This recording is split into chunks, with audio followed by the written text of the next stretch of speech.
Times today Telugu TV news కి స్వాగతం. Bulletin లో హెడ్లైన్స్ చూద్దాం. తెలంగాణ భవన్లో మీడియాతో మాట్లాడుతున్న మాజీ మంత్రి సింగిరెడ్డి నిరంజన్ రెడ్డి.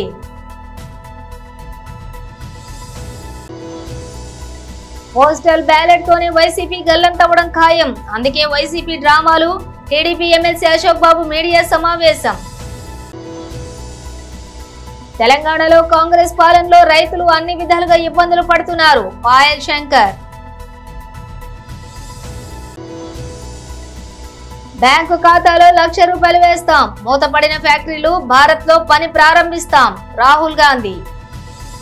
ఇక డీటెయిల్స్ చూస్తే తెలంగాణ భవన్ లో మీడియాతో మాట్లాడుతున్న మాజీ మంత్రి సింగిరెడ్డి నిరంజన్ రెడ్డి. రాష్ట్ర ప్రజానీకానికి అందరికీ కూడా నమస్కారాలు. ఒక ప్రజాస్వామ్య ప్రభుత్వం యొక్క ప్రస్థానంలో 6 మాసాల సమయం అనేటువంటిది చాలా విలువైంది, కీలకమైంది. మొదటి 6 మాసాల లోపలే ప్రజలు ఒక అంచనా వేసుకోవడానికి ప్రభుత్వ పనితీరు మీద, ప్రభుత్వ అధినేతల వ్యవహార సరళి మీద, వాళ్ళ కార్యదక్షత మీద, అదేవిధంగా వాళ్ళు ప్రజలకు ఇచ్చినటువంటి హామీలను నెరవేర్చడానికి వాళ్ళు చూపిస్తున్నటువంటి శ్రద్ధ మీద ప్రజలకు ఒక స్పష్టమైన అవగాహన వస్తుంది. 6 నెలలు నిజంగా చాలా ఎక్కువ సమయం. ఏదైనా ఒక ప్రభుత్వం అది ఏ దారి పడుతున్నది, ఎటువైపు పయనిస్తున్నది, ఆ ప్రభుత్వం యొక్క డైరెక్షన్ ఏంది, దాన్ని అంచనా వేసుకోవడానికి ఈ 6 మాసాల కాలంలో రాష్ట్ర ప్రజానీకానికి స్పష్టంగా అర్థమైపోయింది. రేవంత్ రెడ్డి సర్కార్కు ఆ పార్టీ అధికారంలోకి వచ్చే కంటే ముందు ఇచ్చినటువంటి హామీలను నెరవేర్చే దాని మీద శ్రద్ధ లేదు.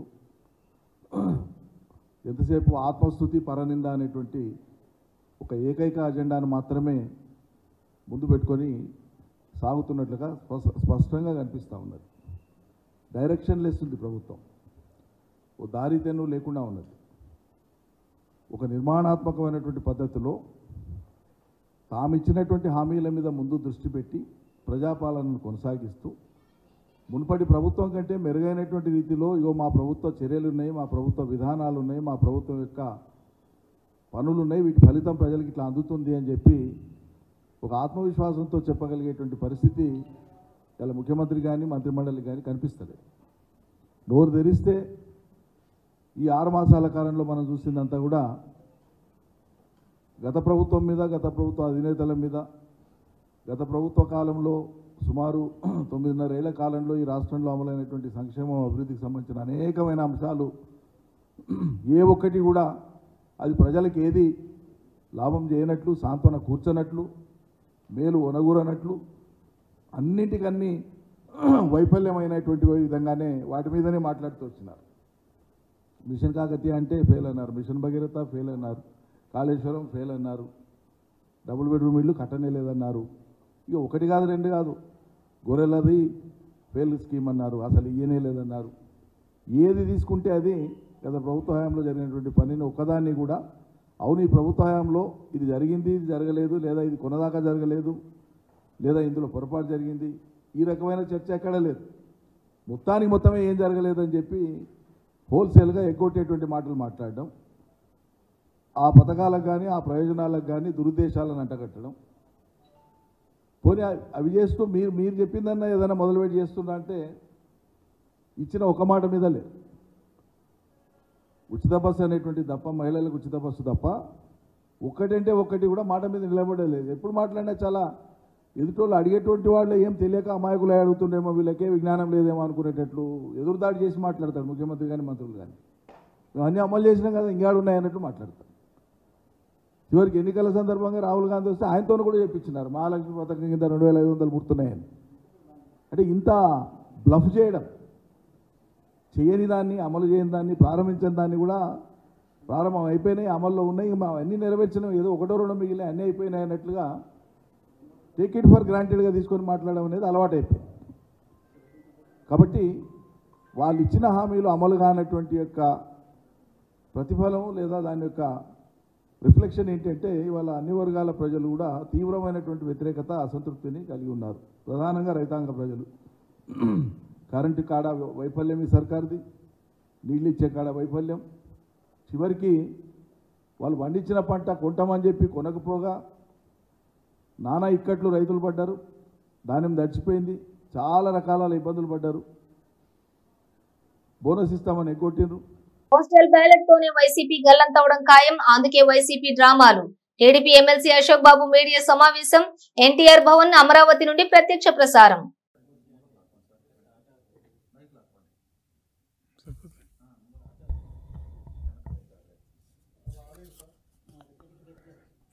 అందరికీ నమస్కారం.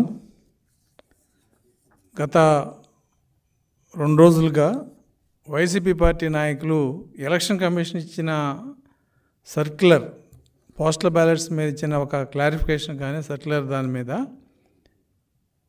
ఇది అన్యాయం, అక్రమం, ఎలక్షన్ కమిషన్కి అథారిటీ లేదని చెప్పి ఏదో వాళ్ళకి నచ్చిన భాషలో మాట్లాడుతున్నారు. నేను వైసీపీ నాయకులు చెప్పేది ఏంటంటే, అసలు మీరు ఏదైనా కాగితం ఇచ్చేటప్పుడు చదువుకోవడం నేర్చుకోండి, లేదు చదువు వచ్చిన వాడితో చదివించుకోండి. అంతేగాని ఏదో మీకు అవకాశం వచ్చిందనో లేదంటే ఏదో మనం ఒక అల్లరి చేయాలనో ఎలక్షన్ కమిషన్ లాంటి వ్యవస్థతో మీరు పిచ్చి పిచ్చిగా మాట్లాడి ఏదో మీకు తెలిసిందే వేదం అనో లేదా మీకు తెలిసిందే చట్టం అని అనుకుంటే అది పొరపాటు. అసలు టీడీపీ వాళ్ళు ఏం అడిగారు, ఎలక్షన్ కమిషన్ ఏమిచ్చింది, మీరు దాని మీద ఏం ప్రొటెస్ట్ పెట్టారు, వీటికి ఏటికి సమాధానం లేదు, సంబంధం కూడా లేదు. సమాధానం సంబంధం రెండు లేవు. ఏదో కాగితం ఇచ్చారు, ఒక 10 మంది నాయకులు వెళ్ళారు, అది పెద్ద ఇష్యూలాగా ఎలక్షన్ కమిషన్లో ఒక విజ్ఞాపన పత్రం ఇచ్చి బయట ప్రెస్కి వచ్చి టీడీపీను ఎలక్షన్ కమిషను కలిసిపోయింది అంటున్నారు. ఆ సజ్జల రామకృష్ణారెడ్డి ఇంకెక్కువ మాట్లాడుతున్నాడు. వైరస్ అండి, టీడీపీ వైరస్ ఎలక్షన్ కమిషన్ సోకిందంట. మేము వైరస్ అయితే నువ్వు క్యాన్సరు ఈ రాష్ట్రానికి. కాబట్టి మాట్లాడేటప్పుడు భాష కూడా అవసరం. అధికారం ఉందనో లేదా మైకులోనో మీ సొంతం కాబట్టి మీ ఇష్టం మాట్లాడితే అది కరెక్ట్ కాదు. ఎలక్షన్ కమిషన్ని టీడీపీ ఏమడిగింది, మేము 10/5/2024 ఒక రిప్రజెంటేషన్ ఇచ్చాం. ఏమని, అయ్యా పలానా రూల్లో బ్యాలెట్ పేపర్ మీద ఆర్ఓ గారి ఫాస్ట్ మెయిల్ కానీ సిగ్నేచర్ కానీ లేకపోతే రిజెక్ట్ చేసే ప్రొవిజన్ లేదు. అటువంటిది ఏదైనా జరిగితే ఎక్కడ బ్యాలెట్ పేపర్ మీద కావాలని వేయకపోయినా లేదు పొరపాటున వేయకపోయినా బ్యాలెట్ పేపర్ వెనకాల మామూలుగా మన ఎలక్షన్లో అయితే సంతకాలు పెడతారు ఆ ప్రిసైడింగ్ ఆఫీసరు. ఇక్కడ ప్రిసైడింగ్ ఆఫీసర్ ఉండడు కాబట్టి ఆర్ఓఏ కాబట్టి ఆర్ఓ గారి ఫాస్ట్ మెయిల్ దాని మీద ముద్ర వేయాలి. ఒకసారి మర్చిపోవచ్చు, లేదు పని హడావుడిలోనో కావాలనో సంతకం పెట్టలేకపోవచ్చు. ఏ సందర్భంలో అయినా సరే, కారణం ఏదైనా సరే, అటువంటి ఫాస్ట్ మెయిల్ కానీ ముద్ర కానీ లేనప్పుడు ఆ పోస్టల్ బ్యాలెట్ని రిజెక్ట్ చేయొద్దని చెప్పి మేము ఎలక్షన్ కమిషన్ అడిగాం. అది కూడా ఏంటి, అది రూల్లో ఉంది. ఎలక్షన్ కమిషన్ ఇచ్చిన 19/7/2023 సర్క్యులర్లో అది రూల్లో ఉంది. మీరు కౌంటింగ్ అప్పుడు ఇది ఇబ్బంది అవుతుంది, కొంతమంది ఆర్ఓలు తెలియక ఫాస్ట్ మెయిల్ లేదు కాబట్టి బ్యాలెట్ డూప్లికేట్ అనో లేదా ఈ బ్యాలెట్ ఇన్వాలిడ్ అనేది పక్కన పెట్టేస్తారు. ఎందుకంటే పోస్టల్ బ్యాలెట్కి ఈవీఎంలు పెట్టిన అధికారులు ఉన్నారు ఇవాళ. అంతటి మేధావులు ఇవాళ ఎలక్షన్ డ్యూటీలో పనిచేస్తున్నారు. కాబట్టి ఏది చెప్పినా స్పష్టంగా ఎలక్షన్ కమిషన్ చెప్పితేనే కింద కౌంటింగ్లో అది అమలవుతుంది తప్ప నోటి మాటకి చెప్తే కుదరదు. ఈ రూల్ని మీరు స్పెసిఫిక్గా రూల్ ఇలా ఉంది కాబట్టి పోస్టల్ బ్యాలెట్. తెలంగాణలో కాంగ్రెస్ ప్రభుత్వ పాలనలో రైతులు అన్ని విధాలుగా ఇబ్బందులు పడుతున్నారని, విత్తనాలు అందుబాటులో లేవు, నకిలీ విత్తనాలను ప్రభుత్వం అరికట్టలేకపోతోందని, నకిలీ విత్తనాలను అమ్మే వారిపై కఠిన చర్య లేవని ఆదిలాబాద్ ఎమ్మెల్యే శ్రీ పాయల్ శంకర్ ఆగ్రహం వ్యక్తం చేశారు. రైతు సమస్యలను తక్షణమే పరిష్కరించాలని, పరిష్కరించని పక్షంలో రైతులతో కలిసి బీజేపీ ఆధ్వర్యంలో ఉద్యమిస్తామన్నారు. నకిలీ విత్తనాలని అరికట్టడంలో ప్రభుత్వం పూర్తిగా వైఫల్యం చెందింది. ఒక నేరస్తుడు నకిలీ విత్తనాలతో దొరికి మళ్ళీ 4 గంటల తర్వాత బయటకు వచ్చి నాకేం చేయగలుగుతుంది ఈ చట్టం, ఎప్పుడో 1960లో ఉన్నటువంటి ఆ చట్టాన్ని ఇప్పుడు అమలు చేస్తామంటే అది ఎక్కడా కూడా డూప్లికేట్ విత్తనాలని కంట్రోల్ చేసేటటువంటి పరిస్థితి లేదు. ఈరోజు భారతీయ జనతా పార్టీ అదేవిధంగా మిగతా రాజకీయ పక్షాల తరఫున కూడా రాష్ట్ర ప్రధాన కార్యదర్శి గారికి ఉన్నటువంటి పరిస్థితి అంతా కూడా వివరించడం జరిగింది. ఇప్పటికైనా ఈ ప్రభుత్వం మేల్కొనాలా? కేవలం రాజకీయాల మీదనే సోనియా గాంధీ గారి మీద చూపిస్తున్నటువంటి ప్రేమ, ప్రియాంక గాంధీ గారి మీద చూపిస్తున్నటువంటి ప్రేమ ఈ రాష్ట్ర ముఖ్యమంత్రి గారు రైతుల మీద చూపియారా అని అనుమానం వస్తూ ఉన్నది. మీరంతా ఢిల్లీ పోయి మీరు రావాలి అని ఇంత బతిమలాడి పిలిపించుకునే ప్రయత్నం చేస్తున్నారు కదా. ఈ రాష్ట్రంలో ఉన్నటువంటి రైతులు పడుతున్నటువంటి కష్టాలు మీకు కనిపిస్తలేవా? ఈ రాష్ట్రంలో ప్రభుత్వంలో ఉన్నటువంటి పెద్దలు ఒక్కసారి ఆత్మవిమర్శన చేసుకోవాలా. ఇప్పుడైనా ఈ ప్రభుత్వం మేల్కొనాలా? ఇంకొక 24 గంటలు ఈ ప్రభుత్వానికి సమయం ఇస్తున్నాం. జరిగినటువంటి తప్పుల్ని వెంటనే సరిదిద్దుకోండి. ఏ జిల్లాలో ఏ విత్తనాల డిమాండ్ ఉన్నదో వెంటనే ఆయా కంపెనీలకు మీరు డైరెక్షన్ ఇవ్వాలా. ఈరోజు కంపెనీలు కృత్రిమ కొరతను సృష్టిస్తూ ఉన్నాయి. ఎక్కడికి వెళ్ళినాయి మీ టాస్క్ ఫోర్సులు? ఏమైపోయినాయి వ్యవసాయ శాఖలో ఉన్నటువంటి విజిలెన్స్? వ్యవసాయ శాఖకు పని ఉంటుందే ఈ 15 నుంచి 20 రోజులు నెల. ఈ నెల రోజులు కూడా వ్యవసాయ శాఖ పని చేయకపోతే మళ్ళీ ఇంకెప్పుడు పని చేస్తుంది? అందుకే భారతీయ జనతా పార్టీ పక్షాన ఈ ప్రభుత్వాన్ని డిమాండ్ చేస్తున్నాం. ఈ ఏవైతే రుణమాఫీ విషయం మీద కానీ, అదేవిధంగా డూప్లికేట్ విత్తనాలు మార్కెట్లో నిరోధించడంలో కానీ, అదేవిధంగా మిగతా కావలసినటువంటి సీడ్ ఏదైతే విత్తనాలు రైతులకు అందుబాటులో తీసుకురావడంలో కానీ, ఈ 3 విషయాలపై ప్రభుత్వం వెంటనే చర్యలు తీసుకోవాలా. లేకుంటే ఈ 48 గంటల తర్వాత రైతులతో కలిసి ఉద్యమాలు చేయాల్సి వస్తుంది. దానికి ఈ రాష్ట్రంలో ఏది జరిగినా ఈ ప్రభుత్వమే బాధ్యత వహించాల్సి వస్తుందని ఈ సందర్భంగా తెలియజేస్తున్నాం. బ్యాంకు ఖాతాలో 1,00,000 వేస్తాం, మూతపడిన ఫ్యాక్టరీలు భారత్ లో పని ప్రారంభిస్తాం. రాహుల్ గాంధీ. नरेंद्र मोदी ने बेरोजगारी फैलाई, उत्तर प्रदेश के युवाओं को चोट पहुंचाई। आपसे कहा, युवाओं नाली के ओर जाओ, नाली में पाइप डालो, नाली में से गैस निकलेगी, पाइप को चूल्हे में लगाओ और पकौड़े बनाओ। और उसके बाद कहते हैं परमात्मा ने कहा है कि मैं हिंदुस्तान के युवाओं को नाली के गैस से पकौड़े पकाना सिखाऊं। आपको बेरोजगार बनाया, 30 लाख सरकारी नौकरियां इंडिया गठबंधन के आते ही आपके हवाले कर देंगे। बेरोजगार युवाओं के बैंक अकाउंट में, गर्मी है काफी,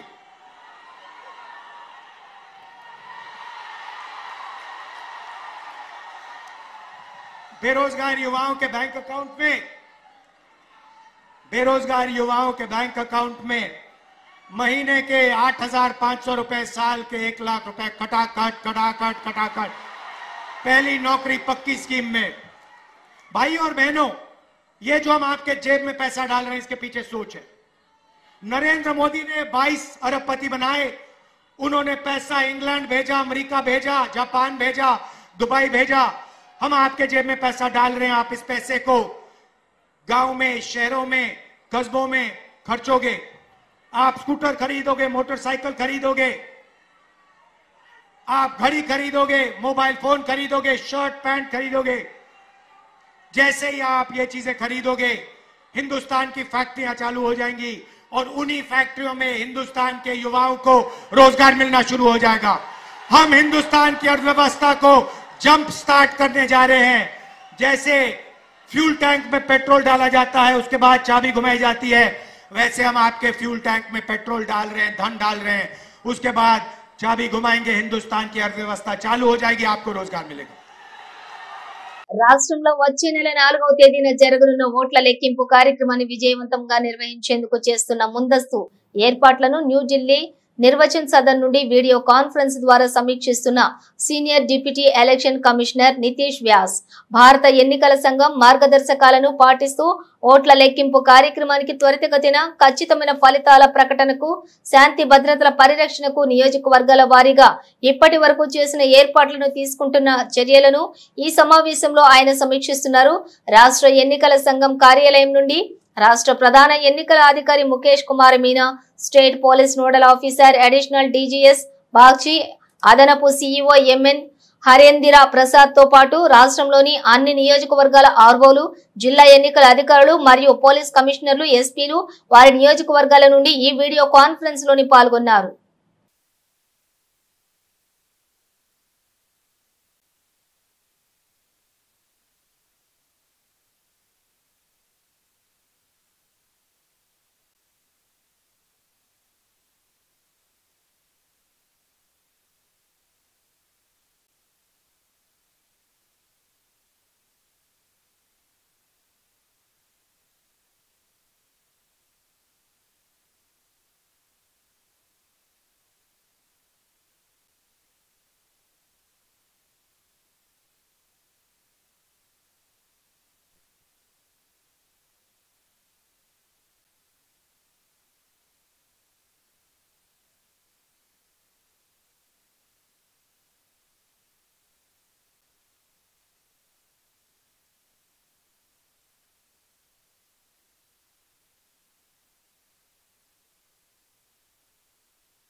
చిత్తూరు పట్టణంలో కొందరు వ్యక్తులు అక్రమంగా కర్ణాటక రాష్ట్రం నుండి మద్యాన్ని చిత్తూరుకి తరలించి అమ్ముతున్నారనే సమాచారం మేరకు రాజశ్రీ చిత్తూరు జిల్లా ఎస్పీ శ్రీవిఎన్ మణికంఠ చందోలు ఐపీఎస్ వారి ఆదేశాల మేరకు మరియు Shri M Rajagopal Reddy sub divisional police officer Chittoor వారి పర్యవేక్షణలోని Chittoor 2 town police station inspector K Valasayya మరియు ఎస్ఐ టి ప్రసాద్ మరియు సిబ్బంది కలిసి చిత్తూరు టౌన్ నందు అక్రమ కర్ణాటక మద్యం అమ్ముతున్న వ్యక్తులపై నిఘా ఉంచడం జరిగింది.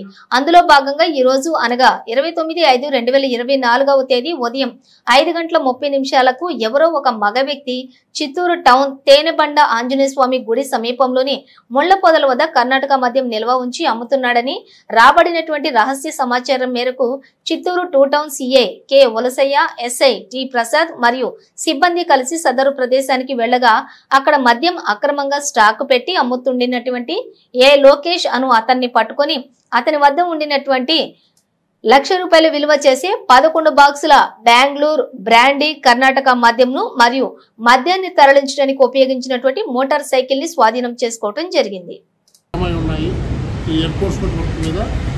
మాకు ఈరోజు తెల్లవారుజామున రాబడిన ఖచ్చితమైన సమాచారం మేరకు ఈ తేనెబండ సమీపంలో ఈ ముద్దాయి లోకేష్ అరెస్ట్ చేసి అతని వద్ద నుండి 12 బాక్సులు కర్ణాటక మద్యం, ఎన్డీపీఎల్ కర్ణాటక మద్యము దాదాపు 98 లీటర్లు ₹1,00,000 విలువ చేసేది ఇక్కడ మొలబాగల నుంచి తీసుకొని వచ్చి ఇక్కడ కౌంటింగ్ నిమిత్తమై ఎవరికైనా తెలిసిన వాళ్ళకి ఎవరికైనా సేల్స్ అమ్మే నిమిత్తమై తీసుకొని వచ్చి అమ్ముతూ ఉన్నాడు. ఇతన్ని అరెస్ట్ చేసి ఇతని స్వాధీనం నుండి 12 బాక్సుల మద్యాన్ని మన 2 టౌన్ సి ఉసయ్య గారు, తర్వాత ఎస్ఐ ప్రసాద్ గారు, తర్వాత మన ఐడి పార్టీ వీళ్ళు అంతా కూడా కలిసి చేయటం జరిగింది. అట్లే ఇతడు నేర చరిత్ర కూడా గతంలో ఉంది. ఇతడు పూతలపట్టులో గతంలో ఒక రాబరీ కేసులో ముద్దాయిగా ఉన్నాడు. తర్వాత చిత్తూరు 1 టౌన్లో కూడా ఒక 269, 270 కేసులో ఉన్నాడు. అట్లే ఈ 2 టౌన్లో ఒక ట్రాక్టర్ దొంగతనం కేసులో ఉన్నాడు. గతంలో ఈ చిత్తూరు 2 టౌన్లోనే ఇదే ఎక్సైజ్ యాక్ట్ కింద కర్ణాటక మద్యం అమ్ముతుంటూ కూడా పట్టుకోవడం జరిగింది. ఇతన్ని ఆల్రెడీ బౌండ్ ఓవర్ కూడా ఎంఆర్ఓ దగ్గర చేయడం జరిగింది. అయినా కానీ కూడా అది బ్రీచ్ అయిపోయి దాన్ని ఉల్లంఘించి చేస్తున్నాడు. కొన్ని అరెస్ట్ చేసి రిమాండ్ చేస్తున్నాం. తర్వాత కూడా ఎంఆర్ఓ దగ్గర ప్రొడ్యూస్ చేసి అతన్ని మేము బౌండ్ ఓవర్ 1 lakh చేశాము. ఆ అమౌంట్ కూడా మేము గవర్నమెంట్కు కట్టించే ప్రయత్నం అయితే చేస్తాం. ఇతనిపై సీటు కూడా తిరగడం జరుగుతూ ఉంది. ప్రజలందరికీ ఒకటే చెప్తా ఉన్నాము, మాకు దయచేసి ఈ 3 రోజులు ప్రభుత్వం మద్యం 3, 4, 5 తేదీలు ఆల్రెడీ బంద్ అని ఇచ్చారు. కాబట్టి ఇట్లా అక్రమ మద్యం వ్యాపారస్తులు లాభం కొరకని వాళ్ళు కర్ణాటక నుంచి మద్యం తెప్పించి ప్రజలకు అమ్మే నెపంతో చేస్తారు. కాబట్టి చిత్తూరు జిల్లా శాంతిపురం మండలం పరిధిలోని నిజంపేట నంజంపేటలోని బుధవారం రాత్రి ఇరు వర్గాల మధ్య ఘర్షణ చోటు చేసుకుంది. తమ కుటుంబంపై నంజంపేట గ్రామానికి చెందిన సుమారుగా 15 మంది దాడి చేశారని వీసీకే పార్టీ ఎమ్మెల్యే అభ్యర్థి గోవిందప్ప ఆరోపించారు. ఈ సందర్భంగా ఆయన మీడియాతో మాట్లాడారు. తన తమ్ముడు కృష్ణమూర్తి బెంగళూరు నుండి తమ గ్రామమైన గట్టూరుకు వెళుతూ ఉండగా తమ కారుపై రాళ్లతోటి దాడి చేశారన్నారు. రాళ్లతోటి కారుపై ఎందుకు దాడి చేశారని ప్రశ్నించినందుకు తమపై కర్రలు రాళ్లతో దాడి చేశారన్నారు. గతంలోనూ 2 సార్లు దాడి చేశారని ఆరోపించారు. ఈ ఘర్షణలోని తమ కుటుంబ సభ్యులకు తీవ్ర గాయాలయ్యాయన్నారు. గాయపడిన వారిని కుప్పం ప్రభుత్వ ఆసుపత్రిలోని ప్రాథమిక చికిత్స అనంతరం కుప్పం పిఈఎస్ ఆసుపత్రికి కూడా తరలించారు. ఘర్షణకు గల కారణాలను రాళ్లబుద్దుగూరు పోలీసు విచారణలో ఇంకా తెలియాల్సి ఉంది. నాగభూషణం అనేవారు మా తమ్ముడు బెంగళూరులో రియల్ ఎస్టేట్ వ్యాపారం ముగించుకొని ఇంటికి వస్తుండగా దారిలో వెంబడించి రాళ్ళు వేస్తే వాళ్ళని ఫాలో చేసుకుని వెళుతుండగా ప్లాన్ ప్రకారం మా తమ్ముని పైన మా కుటుంబం పైన ఆ గ్రామస్తులు ఈ 3 వ్యక్తులు వాళ్ళ కుటుంబ సభ్యులు కూడా దాడి చేసి హాస్పిటల్ పాలు చేసినారు. మాకు న్యాయం జరగాలని కోరి ప్రార్థిస్తున్నాను. బ్రిటన్ ముగించే ముందు హెడ్లైన్స్ మరోసారి. తెలంగాణ భవన్ లో మీడియాతో మాట్లాడుతున్న మాజీ మంత్రి సింగిరెడ్డి నిరంజన్ రెడ్డి.